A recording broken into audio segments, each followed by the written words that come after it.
Today we are going to write a conventional offer for an off-market property, and we are going to jump right into it very quickly. It doesn't matter which system you use for your documents. Any DocuSign, Dotloop, anything like that is perfectly fine. I'm going to be working in Dotloop today, and you're going to see how easy this system is at least. So the first step we're going to do is we're going to go to the MLS, and we are going to log in and see if we can find any old information on this property to kind of help us out with legal description, things like that. If we cannot find it, it's okay. We're going to go over to the county's website and we're going to check there. So this is the system for San Antonio. So we are going to look up, is that our address? 322 Denton, it sure is. Okay, so it's been in the family a long time, so it may not be in here. Yeah, it's not in here, so that's okay. So what we're going to do is go on over to the county's website. So in San Antonio, it's Bexar County, bcad.org. All of these sites are going to look very similar. You're just going to go to the property search tab, and you're going to go to the previous years since the values are not met yet for 2022. And we're just going to go ahead and type in the address. We need a few things from here. We need to get the seller's name. We need to get the legal description, and we need to make sure that the information that we do know about the property is accurate. So in this particular case, we have the name is Walker Family Trust. So we're going to take that and copy it. We're going to go back over here, and under Dotloop, we're going to add the people first. So on this particular system, what I'm using is called Dotloop, and I'm going to add all the people at the very bottom of the page, and I'm going to make sure that all the property information is loaded into the system. Most of these systems are set up to where it will auto-populate all the information for you whenever you are doing all of the pre-work ahead of time. Thing in there, you're going to need for a conventional offer, a 1-to-4 family contract, a third-party financing addendum, an addendum for concerning right to terminate due to lender's appraisal, the seller's disclosures, and the lead-based payment agreement, seller's disclosures if it is an older property. So first and foremost, let me show you how to do this. So I'm going to make a new folder just for a training folder. We're going to go to templates, and we're going to use the Trek Interactive Forms. So we're going to do third-party financing addendum. I'm going to do 1-to-4 family contract. We're going to do the lender's right to terminate.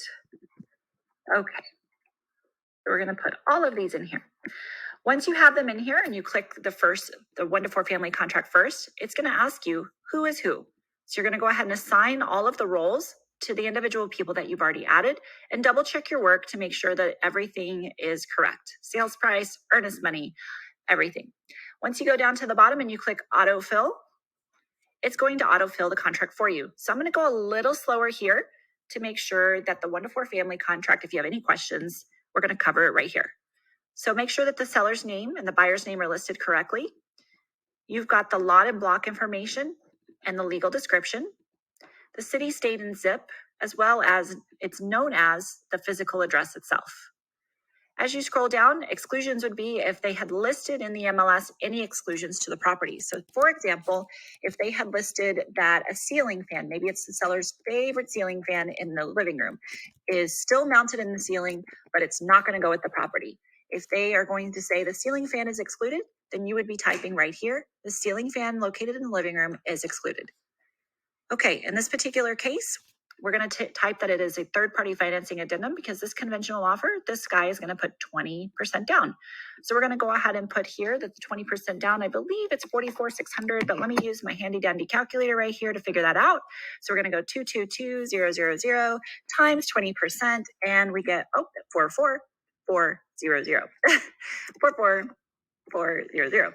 And then we're going to subtract that from the 222,000, and we're going to get 177,600. We're going to need those numbers a little bit later when we get to the third-party financing addendum. But for right now, the only things that you should be putting right here is the cash portion that they're putting as their down payment. This does not include closing costs. And then and if they were going to buy like the fridge for $1,000 or something like that, you're not going to include this. This is just for the price of the home. Okay. So the cash portion is 44,400, which is 20%. And then they're going to be financing 177,600. And so then the final sales price that they're offering is 222,000. If there was a fixture lease such as a Ring doorbell or solar panels, something like that, you're going to be clicking this here, under 4B. And then you're going to also, like it says on here, you're going to make sure that the addendum, I can't highlight it, but the addendum regarding fixture leases is attached to this contract. Okay. So if there's natural resources, residential leases, like if the home is being rented out currently and the renter still lives there, you're going to be filling out what it says here. Okay, we're going to scroll down, and I'm just basically showing you the vanilla way to fill out a contract. At the top of every single page, you're going to notice that the subject property is listed there. So if you are not using a system that's going to auto-populate this for you, then you would actually be required to put this on each page. Here it's going to say the escrow officer's name, Melissa Garza, and sometimes I'll even put university title like this, just so that way there's no confusion, because sometimes the buyer is going to say, now who do I take this to again? And what's their name? Blah, blah, blah, blah. So typically I'll have that for them right there. Make sure that their address to the title company is listed. And then we're going to put the earnest money here. And then the option money goes in the next blank. Now, if you make sure that you read it, it says 2220.00 as earnest money and blank as option fee. Okay, so we're going to do 5 days at $10 a day. And then we're going to go down here and remember that under B where it says option, termination option, this is the number of days. So this box here, 5 days, is married to this number here. Those two go together. I don't know if you can see that. I can't really like circle on my page for you, but there you go. So a lot of agents will ask me, when do we use this 5A1? Buyer shall deliver additional earnest money of blank to the escrow agent within blank number of days. So say, for example, you have a property where they are putting 5% earnest money down, or maybe it's $1 million property and they're putting 2% down. So maybe that's $20,000, some big number, right? And maybe the person who's putting the money down, maybe they need to take it out of a 401k or some sort of an IRA or some sort of an account, right, where they have to withdraw the funds and wait a couple of days. So as you all know, earnest and option money has to be delivered within 3 days, right? So if within 3 days they're not able to withdraw the large sum of money that they would have needed, then maybe they need some additional days. So for example, if the option money would have been, let's say $40,000. So $40,000 needs to be put down as earnest money. I'm sorry, not option, earnest money. Then maybe you'd put at the very top that they put $5,000 down in the first 3 days, and then they put $35,000 down and so I'd put 35 like this, $35,000 down within the additional maybe 7 days. Maybe that's how many days that they need to get it out. So that's what this is used for. I typically don't like to leave anything with any blanks with with nothing in them. So I typically will advise for you to put something there. So I typically put 0 within 0 days. So that way it shows that I've addressed that blank and I didn't just read past it or forget it. Title policy. Now, typically, at least in San Antonio, Austin, Dallas, the markets are so busy that you need to put down potentially a more aggressive offer. So in this particular case, if we were in a multiple offer situation, you may want to advise your buyer to actually pay for the title policy. Title policies, this is another question I get asked all the time. How much is a title policy? Well, they vary based on sales price. So if you just check out the app that your local title company uses, that they typically will give you access to. For example, there's an app called Alamo Agent One. If you download that app and you just have a local salesperson that you select in there based on the city that you're in, they actually will give you access to their title policy rates. So you can see them very easily from their app. So on average, a home that's about $200,000, this is going to be about a $1,500, $1,600 expense. So if you're trying to make an aggressive offer and your buyer's going to pick up that extra $1,600, well, hey, heck yeah, your seller's going to be like, love that.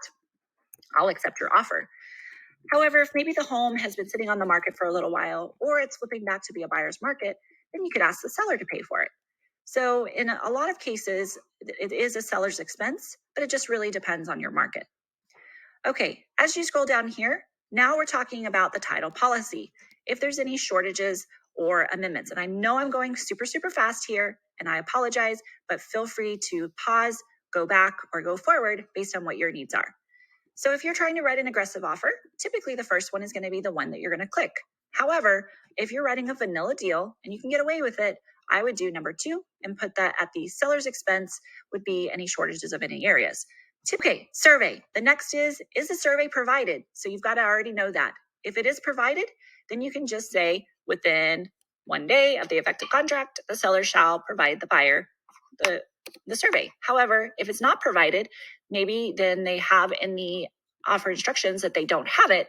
That's okay. Then you can go down here and say within blank number of days, it will be provided. So how many days do you think you need to order a survey? Somebody physically has to pay for a survey. Somebody physically has to go out to do the survey. And so how many days do you think that would be? I, on average, am going to put 15 days because I want to make sure that there's time for us to get through the option period before we decide to pay for something or have somebody go out to the house to do something that we're going to owe a fee on. So if I'm in a 5-day option, then this is essentially giving the surveyor 10 days to get out there and do this. In addition to that, we've got to make sure that it gets ordered from usually the title company. So I hope that that makes sense. In this particular case, number 2 is saying that the buyer shall obtain a new survey. And number 3, it says the seller will pay for it. So it really just depends. Again, if you're trying to write an aggressive offer, have your buyer pay for it. It's going to come out at closing. It's not going to be something physically that they have to pay for before closing, but it will be invoiced to the title company. And the title company will cut the check to the surveyor. Okay. So next is objections. Right here is where you're going to put either residential use, if they're going to be using this for their regular family. If they're going to be using it for a rental, maybe they're buying it as an investment property and they're going to rent it out. You're going to put either residential use or residential rental. Okay, so whatever it is, you're going to type that there. The next thing is you're going to give them a number of days to object because of this reason. I can't tell you how many offers I get back that has this completely blank, which they're not protecting their buyer because essentially they should have this filled out. So agents, this is your job to know these contracts forwards and backwards. So you should know this. I usually make this date less than the number of days that I have for the option period, just so it's less messy. I am usually going to put 2 or 3 days in this blank because I want them to object in the same amount of time that I have for the option or less. So that way we can cancel and my buyer hasn't had to pay for a lot of inspections and maybe they had some foundation problems. So now they're having a foundation expert to go out there and then they're paying for that too. So long story short, I just want this done as soon as possible. So that way it doesn't come up and surprise us later. As we scroll down, essentially, I'm just stopping at the sections where there are blanks to be filled out. You can see here that membership in a homeowners association is or is not subject to mandatory membership. So essentially is means it is in an HOA, is not means it's not. So if it is in an HOA, there's a form that you're going to have to make sure is coupled with this contract, the mandatory homeowners association addendum. Or if it's not, then you don't have to include that form because obviously it's not needed. In this particular case, this home is not. So we're going to go ahead and click no, and we're going to move on. We're going to scroll. We're going to go all the way down to property condition. So this is where it literally says seller's disclosure notice. So what's really great about this contract is if you read it, it makes your life so much easier. I can't tell you how many new agents I onboarded in the last year that they won't read it and they just ask me, which one should I check? I'm like, well, read it. What's it say?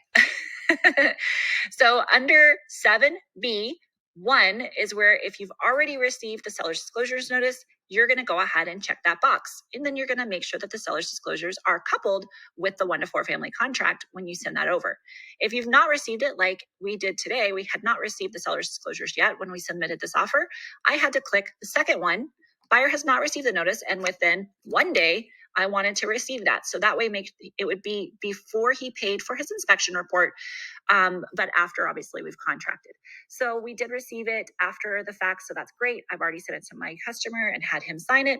So we are good to go there. However, in some cases, there are situations in which the seller is not required to furnish the seller's disclosures. If you guys remember, whenever we were in school, they went over those with us. However, that would be like if the property was, say, the mother's, she died and she no longer, is in existence and the kids have to sell the property. They have no idea what's going on with that property. So they're not going to be able to accurately fill out a seller's disclosure.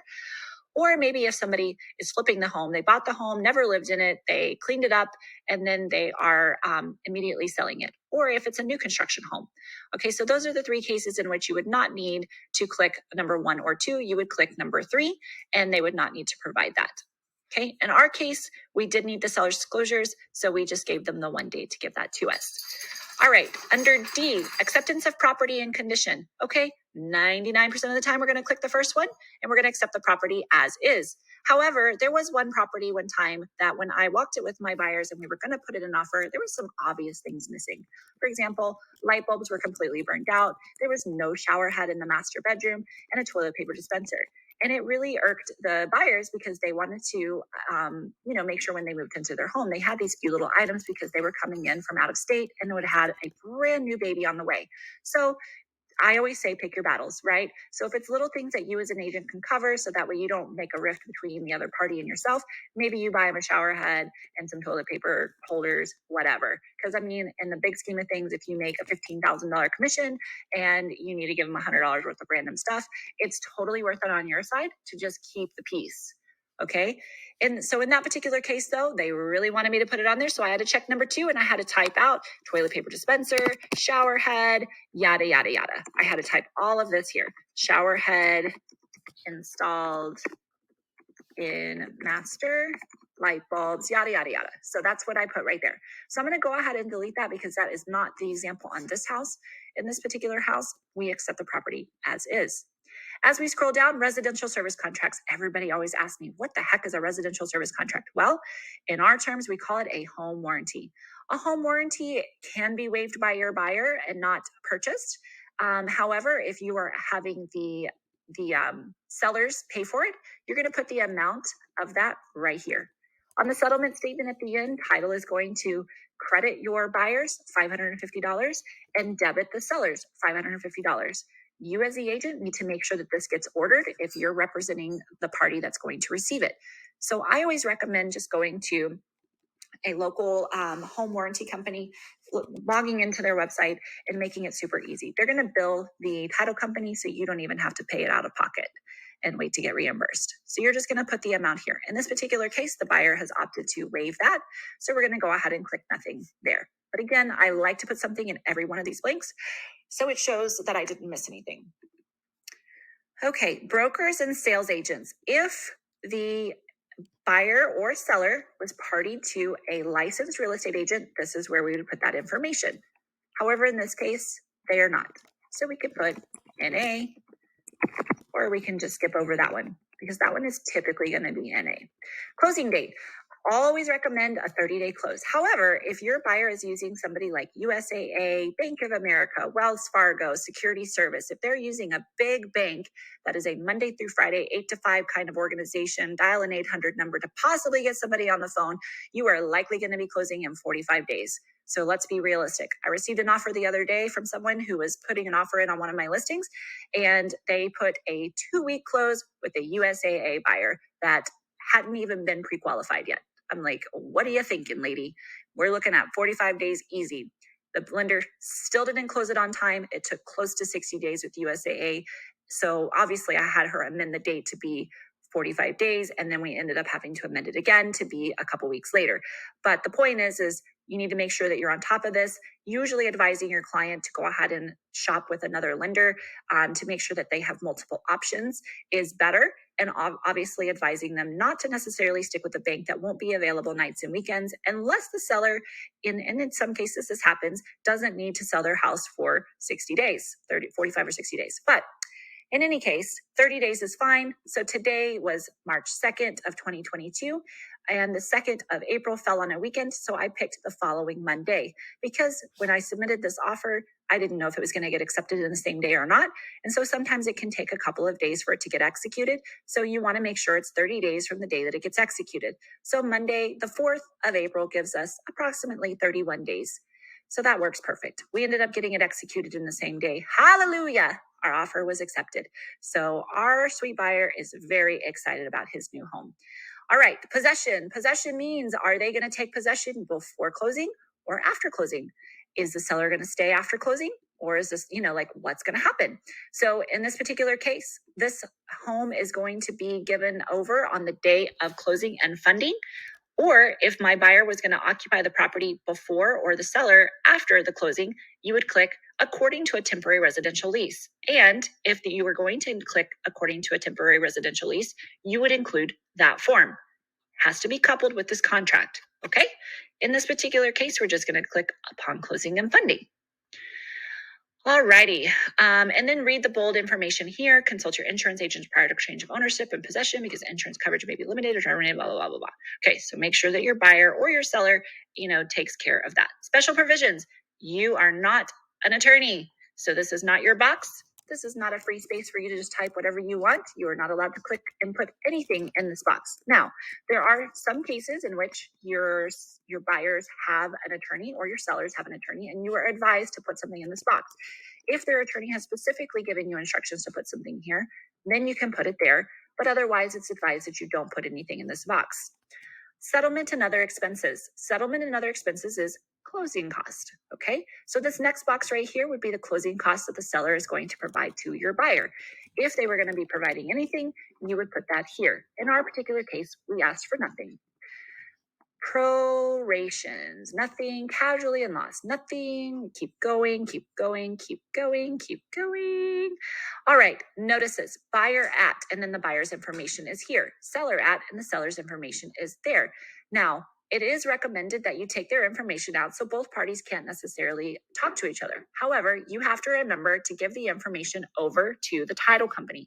The title company is going to need to get in contact with your buyer or seller. So instead of you being the middleman and not maybe getting the correspondence over to them in time, make sure that you immediately give the seller information or the buyer information over to title. So that way title can get a hold of them and do their job.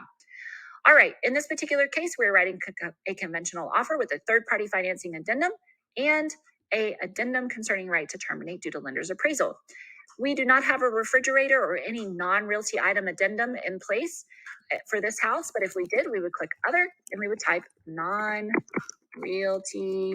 item addendum, and I always have to look at the sheet to see how to spell addendum. I don't know why, but there you go. So non-realty item addendum, we would list that as other, but in this particular case, we do not have a non-realty item addendum, so I'm going to take that off. All right, like I said earlier, they may have an attorney. If they do not, I would like you to type out none at this time. Again, it just shows that you are a very thorough agent and that you are hitting all boxes. All right, you're not going to put anything here unless you are the executing agent. In this particular case, this is an offer, so we have not gotten it countersigned yet, so that is not our spot to fill it out. Here's where we're going to click buyers only as buyer's agent and sellers only as seller's agent. The only reason that the other ones would be clicked is if we were doing an intermediary status within the same brokerage. So if the listing agent was also within the same brokerage, Central Metro, we would then go ahead and click intermediary status, and we would have to have an intermediary status contract drawn up. Per the instructions of our broker, Jason Huval, you would have to let him know that you were doing an intermediary status and get his approval to do so. At the very bottom of this page, you're going to want to make sure that you put your 3% or whatever the commission is. As you can see here, I typed 3.00%. I like to do the .00 so that way they don't think it's 0.3%. So just being very thorough. Again, we want to make sure that that is not a thing. I had a broker one time tell me that somebody fought him on that and they only paid him out 0.3%. And that's just not cool because you've already spent that commission in your head.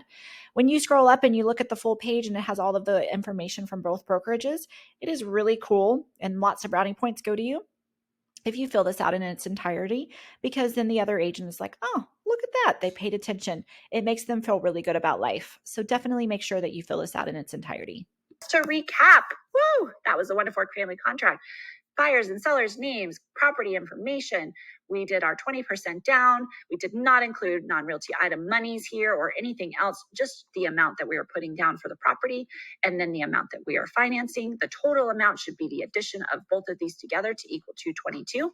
If we had any leases, we would have these checked here. We've got the information for earnest and option money. We've got our number of option days listed here. We have that the seller is going to pay for the title policy. We have that our seller is going to pay for any shortages. We also have here that the survey is going to be purchased by the buyer within 15 days and that this is going to be used for residential use. We are showing that it is not in a HOA and HOA. We also show that we are going to need those seller's disclosures within 1 day. And we are saying we accept the property as is. And we are not asking for a home warranty. We are closing within 31 days. We are not partied to nobody is partied to a licensed real estate agent. And we're going to take over the property upon closing and funding. We are not an attorney, so we didn't put anything in the special provisions box. Settlement and other expenses, we did not ask for closing costs, but if we did, we would have put them there. And we have the buyer's information here for the title company. We have checked off that we're going to use a third-party financing addendum and the addendum concerning right to terminate due to lender's appraisal. Woo, buddy. So we would click save, and then we would share this with our buyer. But in this particular case, I'm not going to send it to him because he's already signed it. All righty. So that was the 1 to 4 family contract. In this particular system, I can drag and drop and I can put these in order and I can download them all as one continuous attachment. So that's why it's important to have them in the right order. All right, third-party financing addendum is going to be paired with almost all of your contracts unless they are paying what? Cash. That's correct. Okay, so we're going to autofill the information. Here we go. It's going to say, what kind of financing is this? Well, it's a conventional loan. We're going to use a first mortgage loan and the principal amount of, do you guys remember what it was? It was like 177 something. Let me see. 177,600. You guys remember? And then it says that it's going to be paid in full in how many years? Well, they're doing a 30-year loan, not to exceed. He got a 4.125 interest rate, and it's a 30-year. Yep, again, and not to exceed a 1% loan origination. So why do I put these .00s at the end? Because if you were to just put a 1 like this, that could actually mean this, right? 0.1%. So we don't want to do that. We want to make sure that it is very clear that we are doing 1.00%. If they were doing a secondary lien with a conventional loan, which is actually a very common thing, then we would fill out the second section with the terms that the loan officer has provided you. I received this information off of the pre-qual letter that the lender sent to the buyer. Okay, so then now that we've filled out this top portion, because again, we're just focusing on a conventional loan for this training, we're going to go down here to the bottom and we're going to say approval of financing has to be done within, typically you're going to say 21 days. If you're trying to write yourself a more aggressive offer, you may put 15, but you need to let your lender know that you did that because they need to get it through underwriting and make sure that everything is kosher. So that way you don't have any problems with this getting approved. This is to protect the earnest and the earnest money. So if you were to put like 10 days and then it came back at 15 days that they weren't going to be able to get this person approved, unfortunately, you didn't cover your buyer and your buyer is not allowed to take back their earnest money. They will have lost it by that point. That would be kept with the seller, and the seller would then use that money to recoup their losses for having their home off the market for that many days. All right, VA and FHA required provision. You're not going to put anything here because this is not a VA or FHA loan. So we're going to skip over that and we're going to go to the bottom, make sure that your buyer signs it when you send this off. Okay, so just to recap on this one, we filled out the top portion. We filled out that it's subject to approval, and then we did nothing else except for make him sign it, right? So we would click save, and then we would share it with them and have them sign it. All right, next is addendum concerning right to terminate. All righty, so we're gonna auto-populate the information here. And this is where, if you guys will actually look at the video that Jason Huval did about the addendum concerning right to terminate, it's actually done very well, and he did a much better job than I will be able to do in explaining this. But in our particular case today, our homeowner is going in at asking and needs it to appraise for the full amount. So I'm gonna just do, it's an additional right to terminate within 25 days. He needs it to approve for $222,000. Okay, I use the commas because I can't tell you how many offers I've gotten back that they look like this. They don't put the comma and they say this. Okay, well, obviously it's going to approve for $22,000. Come on now. This is why I put the comments and this is why I put the extra zeros to make sure that we get everything correct. This is super easy to fill out. And then now we're going to send it and have it signed. Okay, whenever we're ready to send off this packet, we're going to have him sign it, which we did here. And then when you select 1, 2, 3, all attachments, and you click the download button here, it's going to be one long continuous download. So let me show you what it looks like. So now that it is signed, it's going to look like this. It's going to be one packet, one beautifully done packet. I'm sorry, I'm a nerd, and I absolutely love it when documents look so pretty like this. So it's showing you, this is our offer. It is signed by our buyer, and we're sending this beautiful offer over to the seller. Hopefully they'll sign it for us today, and we will get it back, which they did. So hallelujah, the listing agent liked what we provided as far as proper documentation, and the seller liked our offer. So we went under contract today. Whoop, whoop. Okay, so a few tips that people always ask me. They say, what should my offer look like in an email? Do you have a template, or what would that look like? So let's go ahead and look at, I have an offer from the other day, which would be beautifully done. Here we go. So my original offer was here. It says, Brent and team, attached, please find the offer for 6106 Joe's Farm on behalf of our agent, Priscilla. Our buyer is pleased to offer favorable terms such as follows. I go ahead and I highlight the terms that are favorable here. So a conventional offer is going to be better than a VA or FHA in the minds of these agents, right? So that's why we put that there. We put that we were going to do 2% earnest money rather than 1%. We did $75 a day for option rather than $10 a day because this was a multiple offer situation. And believe it or not, we still didn't get accepted. Ugh. We did a partial waiver of the appraisal down to $245, so we were offering to pay the additional $5,000. The buyer was going to pay for the title policy, the survey, waive the home warranty, and putting 20% down. She was a solid buyer. She has another home in mind, so we're trying to apply a little bit of pressure if we are even able to. She has another home in mind that we'll be placing an offer in, and she doesn't hear back promptly on getting accepted for this home. Please let us know, blah, blah, blah, blah, blah. Okay, so and then I needed her to copy both agents. So in this particular case, we attached that one long continuous document that I just showed you how we put it together. And then I also included the pre-qualification letter from the lender as a separate document because they're not going to be sending that over to their sellers. That's really information just to prove that they are good for the loan. So after multiple follow-ups, never heard back from them, we increased our offer by $5,000 and we still didn't get it. Okay, but I hope that you guys found this to be helpful today. Super love helping you with little tips like this. And if you think of anything else that you may need, please hit us up and let us know. Thanks so much.